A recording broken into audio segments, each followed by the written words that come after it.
You ask Tiger to solve. This deals with linear equations with one unknown. The final result is x equals -1/14. Let's solve it step by step. Simplify the expression. Expand the parentheses. Group like terms. Group the coefficients. Convert the integer into a fraction.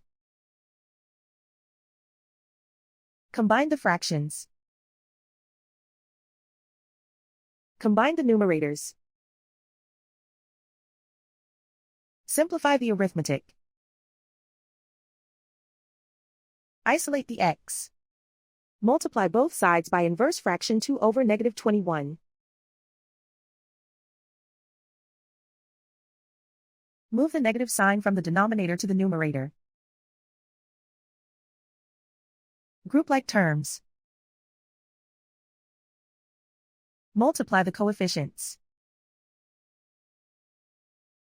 Simplify the arithmetic.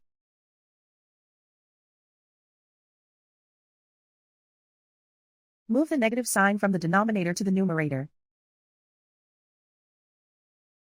Multiply the fractions. Simplify the arithmetic. And so the final result is x equals -1/14.